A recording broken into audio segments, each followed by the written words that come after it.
Pour ne rien manquer, abonnez-vous maintenant. Le Grand Matin Sud Radio, 7h-9h, Patrick Roger. Et l'invité ce matin, François Braun, ministre de la Santé et de la Prévention. Bonjour François Braun. Bonjour.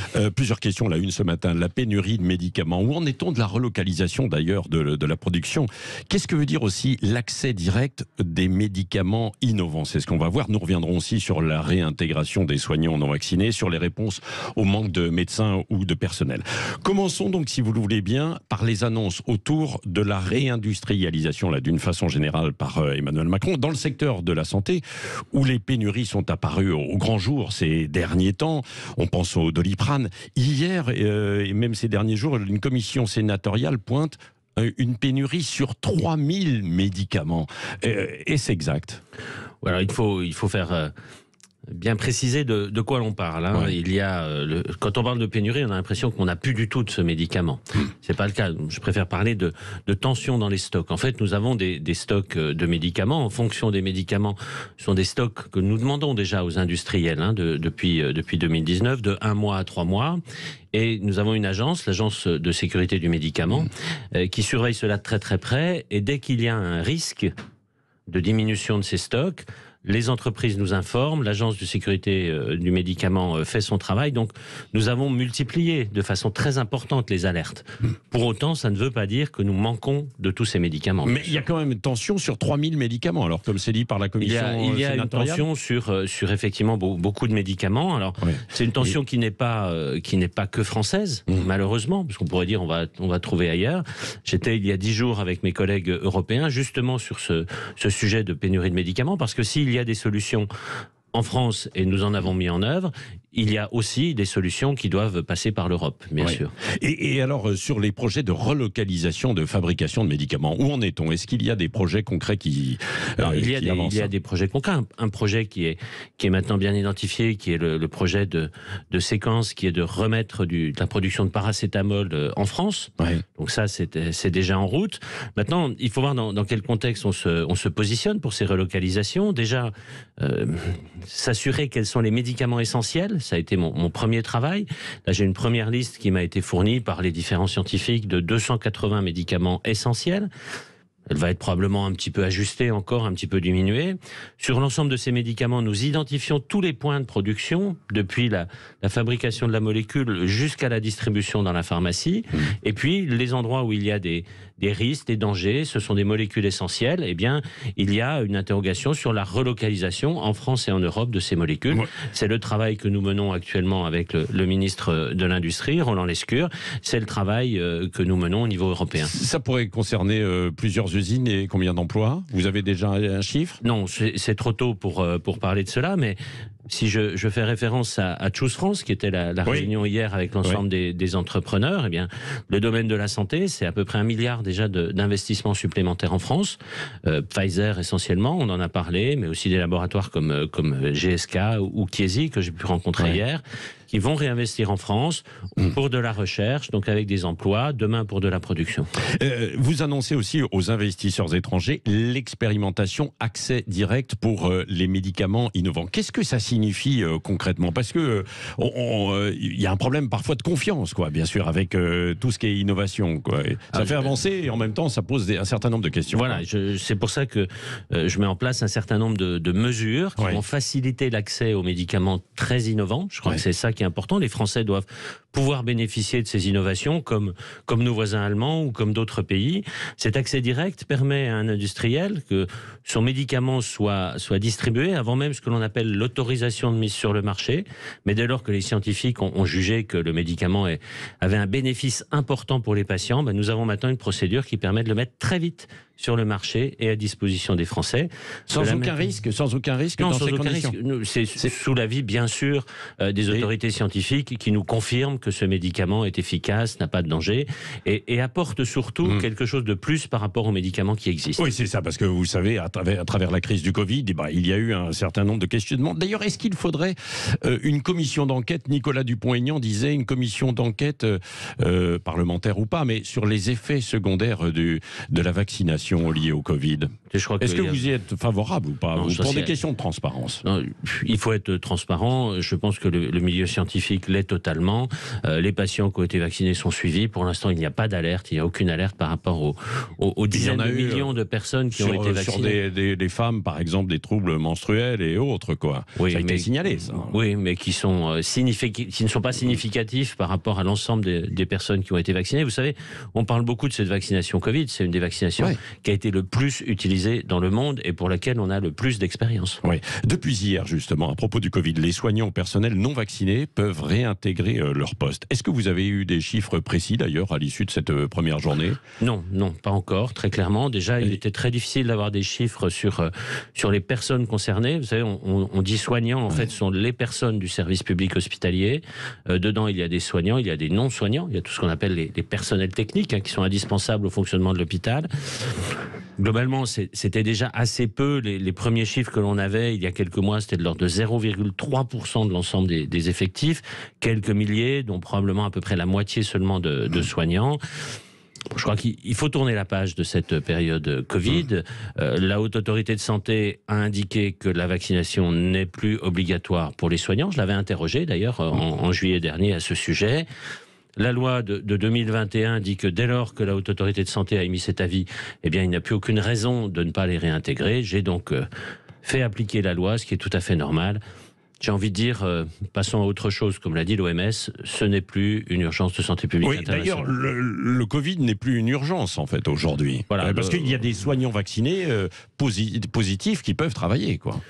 Oui, alors on a beaucoup discuté autour de tout ça, en fait. Des gens qui étaient positifs, qu'on forçait à venir travailler pendant les vagues d'épidémie. C'est faux, on ne les a jamais forcés. Non, mais aujourd'hui, je parle de maintenant. Aujourd'hui, oui. Alors, il faut appliquer les gestes barrières, a fortiori lorsqu'on est en comme contact du gel de patients devant fragiles. vous, là. Voilà. Du gel, le masque quand on est dans les services hospitaliers, c'est tout à fait normal. Oui. Donc, le Covid, c'est un rhume, c'est devenu un rhume. Alors, c'est un rhume qui, comme la grippe, tue encore. Je crois qu'il faut quand même garder ça présent à l'esprit. Ça tue encore les personnes les plus fragiles, les personnes les plus âgées. Il faut continuer à être prudent. Il faut continuer à protéger les personnes les plus fragiles, donc à les vacciner. Oui, l'hôpital, le président promet de désengorger les urgences d'ici à 2024. Il y a un peu de boulot quand même. Concrètement, comment peut-on faire? Vous hochez de la tête en disant non, c'est possible. Oui, non seulement c'est possible, mais c'est une promesse qui sera tenue. Vous savez, les urgences, c'est un domaine que je connais. Bien sûr. Le problème des urgences est à deux niveaux essentiellement. C'est les gens qui arrivent aux urgences et qui pourraient être pris en charge ailleurs, et puis les gens qui doivent être hospitalisés à partir des urgences et pour lesquels on ne trouve pas de lit disponible.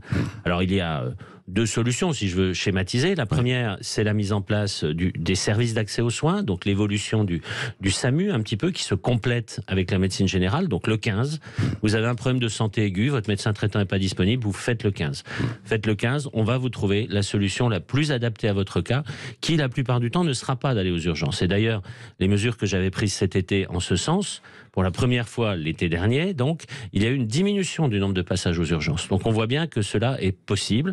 Il faut renforcer ces services d'accès aux soins, principalement par une grande campagne que j'ai lancée hier de recrutement des assistants de régulation médicaux. C'est un métier qui est mal connu et qui est essentiel. Oui, on va arriver là à l'été. Vous êtes confiant justement pour les urgences cet été et puis les systèmes que vous avez mis en place? Vous savez, je dois être vigilant avant d'être conscient. Il faut absolument donner tous les moyens. Notre hôpital est en difficulté d'une façon générale. Il est de ma mission de donner les moyens nécessaires pour prendre en charge les patients. Alors, depuis que vous êtes à la tête du ministère de la Santé, combien avez-vous pu investir précisément dans l'hôpital ? Alors, depuis juillet dernier, 6 milliards d'euros supplémentaires pour l'hôpital que j'ai pu mettre pour cette réorganisation de l'hôpital qui est nécessaire, qui va se poursuivre. Le président de la République s'est engagé sur l'hôpital, sur le suivi des carrières, sur la refonte du financement de l'hôpital. Ce sont des gros travaux qui sont en cours. Oui, et alors ces 6 milliards, ils passent où précisément pour que les Français voient cette différence, quoi? Ces 6 milliards, ils ont été dans la meilleure valorisation du travail de nuit, travail de nuit et de week-end. Vous savez, c'est particulièrement pénible. plus beaucoup de métiers qui travaillent la nuit et le week-end. Il y en a encore, bien évidemment, mais il y en a plus tant que ça. Et puis les métiers du soin sont des métiers où on ne peut pas faire de télétravail. Hein. Je crois que ça semble évident, mais il est bon de le rappeler. Ça a été aussi non, on ne fait pas du télétravail, mais on peut faire de la téléconsultation. C'est ce qui se développe beaucoup, quoi. Exactement. Alors là, on ouvre une page et j'annonce dans la journée la nouvelle feuille de route du numérique en santé. C'est-à-dire qu'on avait une première feuille de route qui nous a permis de rattraper notre retard en numérique. Et là, nous continuons dans cet axe-là avec des orientations fortes comme la prévention, comme gagner du temps médical, Alors, mais c'est quoi? Ça va être très concrètement, justement, cette feuille de route numérique, alors, sur la santé. Très concrètement, je crois que le plus simple, la meilleure façon de le voir, c'est ce qu'on appelle mon espace santé. C'est ce carnet de santé numérique que nous avons tous. Plus de 90% des Français ont accepté d'avoir ce carnet de santé numérique sur lequel l'ensemble de nos informations médicales sont mises progressivement. Déjà, toutes vos ordonnances, tous vos résultats de laboratoire. Je travaille avec les fournisseurs de logiciels pour que les comptes rendus de votre médecin traitant intègrent, ce qui va permettre aux professionnels de santé d'avoir toute l'information en 2 clics et donc de gagner du temps dans votre prise en charge et de la sécurité. Et ça doit changer immédiatement, là. Ce sera, c'est déjà en place. Obligatoire pour tout le monde ou pas? Alors, c'est pas obligatoire en ce sens, mais c'est déjà en place parce que l'assurance maladie qui porte ce carnet de santé numérique, ce Mon Espace Santé, a déjà écrit à tout le monde. Vous avez reçu, comme moi, un courrier. Alors, vous avez peut-être oublié, vous disant, si vous ne voulez pas, dites-le nous, mais sinon, nous ouvrons votre Mon Espace Santé, ce carnet de santé numérique. Et ça agit un peu comme une plateforme sur laquelle d'autres logiciels viennent s'agrafer, des logiciels de suivi de pathologies chroniques, donc très intéressants dans le cadre de la prévention, des logiciels par rapport aux médicaments, etc. Donc ce matin, vous nous annoncez une grande accélération sur le numérique pour la santé, quoi. Exactement, avec bien sûr un axe très très fort sur la sécurité des données. Est-ce qu'il n'y a pas aussi des abus sur le numérique, sur les téléconsultations par exemple qui sont plus chères, bien sûr, ou alors sur Doctolib aussi. Alors là, je crois qu'il faut faire le ménage un petit peu par rapport à certains professionnels de santé, entre guillemets, qui sont sur Doctolib. Alors déjà, au niveau des téléconsultations, elles sont au même prix qu'une consultation normale, sont remboursées de la même façon. Donc là-dessus, le problème est réglé. Mais vous payez plus cher, hein? Alors, pas forcément. Non. Pas forcément? Non, pas forcément. Ah bon? Non. Il n'y a pas d'acte plus cher de téléconsultation. Alors après, il y a des actes qui peuvent être facturés plus cher par différents types de médecins, mais c'est différent. Quant à, vous parliez de Doctolib. Il me semblait bien pourtant que c'était plus cher, mais que c'était le même prix qui était remboursé, quoi. C'est un peu ça, non? Sur la téléconsultation. Mais normalement, non. Vous ferez une téléconsultation. Il n'y a pas de souci. Sur Doctolib. Alors, sur Doctolib, on a vu il y a quelques mois l'alerte il y a eu sur finalement des non-professionnels de santé qui étaient sur Doctolib. Je dois saluer l'engagement de Doctolib qui s'était engagé à régler ce problème. Plus de 5700 professionnels ont été radiés de Doctolib. Je crois que c'était des naturopathes. Voilà, c'était en tout cas des gens qui n'étaient pas professionnels de santé. Je crois que c'est important. Il y a besoin de transparence. On ne peut pas tromper les gens. Il y a des professionnels de santé, il y en a d'autres, il y a d'autres professionnels. Mais en tout cas, je dois dire que Doctolib, en l'occurrence, a fait le travail. Mais il y a des naturopathes qui peuvent avoir pignon sur rue tout de même, quoi. Il y a des médecins qui peuvent aussi se dire naturopathes. Donc dans ce cas-là, ils sont quand même médecins. Il en demeure encore un petit peu sur Doctolib, mais c'est à eux de faire le ménage. C'est ce que vous dites. Et ils le font très bien. Dites-moi, là où vous faites le ménage, c'est aussi sur le HHC. C'est une molécule qui vient du cannabis et qui serait plus dangereux, c'est ça, vous voulez l'interdire? C'est ce que vous avez dit hier. En tout cas, les médecins addictologues m'alertent en disant c'est une molécule qui entraîne une addiction, donc extrêmement forte. C'est d'ailleurs une molécule qui est connue pour être rajoutée aux produits issus du cannabis, pour les rendre plus forts et plus addictifs. Il y a une faille dans la législation concernant cette molécule qui n'est pas triée. J'ai demandé là aussi à l'Agence nationale de sécurité du médicament d'identifier clairement est-ce que c'est un stupéfiant ou pas. J'attends leur réponse rapidement maintenant. Si c'est un stupéfiant, ça rentre dans la liste des stupéfiants et dès lors, l'interdiction est automatique. Alors ça pourrait venir quand? Dans les semaines qui viennent? Dans les semaines qui viennent, j'ai demandé vraiment à la NSM d'accélérer un petit peu les choses. Donc sur cette molécule, sur la Convention citoyenne, sur la fin de vie, elle s'est prononcée donc il y a quelques jours. Vous êtes ministre de la Santé et de la Prévention. Quel est votre avis? Déjà, je veux saluer le travail qui a été fait par la Convention citoyenne. C'est un sujet qui est extrêmement délicat, tout le monde le sait. Il y a eu un travail qui s'est fait en concertation, dans le calme. Ce qui est très intéressant d'ailleurs, c'est qu'il y a des personnes qui ont changé d'avis au cours de ces débats. Je crois que ça, il faut garder ça présent à l'esprit. Pour ma part, je considère que c'est un sujet de société avant d'être un sujet médical. C'est un vrai sujet de société. Quelle est la direction que veut prendre la société française? On voit que le CESE, là, le Comité économique, social et environnemental, s'est positionné aussi pour l'aide active à mourir. D'autres groupes de personnes se positionnent différemment. Vous n'y êtes pas favorable à l'aide active à mourir? Non, mais je suis favorable à ce que les personnes aient une fin de vie la moins pénible possible, bien entendu. Simplement, mon point d'alerte, et c'est ce que je dis souvent, c'est qu'on parle de fin de vie. Moi, par expérience, par mon métier, j'ai rencontré énormément de personnes en fin de vie, des jeunes, des vieux, des enfants, etc. C'est chaque fois la fin d'une vie. Ce n'est pas la fin de vie générique, c'est la fin d'une vie. Et il faut revenir sur ce côté très individuel de la relation dans ces derniers moments. Voilà, après, en tant que ministre, bien entendu, j'écoute la société, je vois ce que la société française va demander. Quel est le calendrier qui vous est demandé par Emmanuel Macron? Le calendrier a été posé par le président de la République.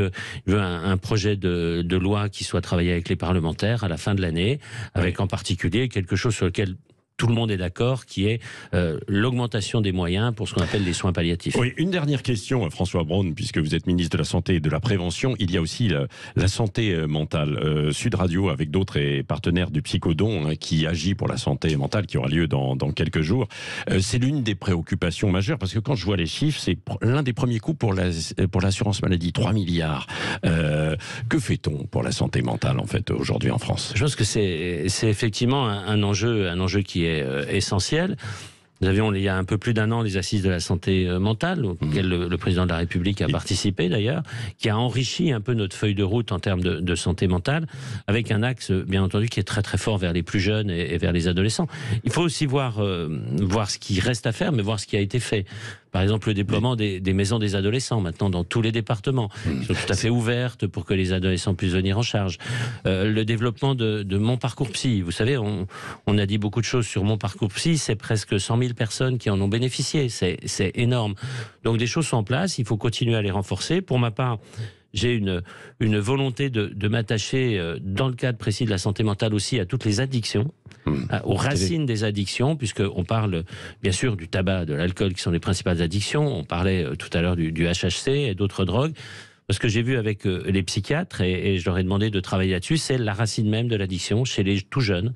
Pourquoi devient-on addict à un produit ou à un autre? Et ça va être un axe de travail pour les mois qui viennent. Merci François Braun, ministre de la Santé et de la Prévention, qui était l'invité ce matin de Sud Radio. Merci. 7h-9h, le grand matin Sud Radio.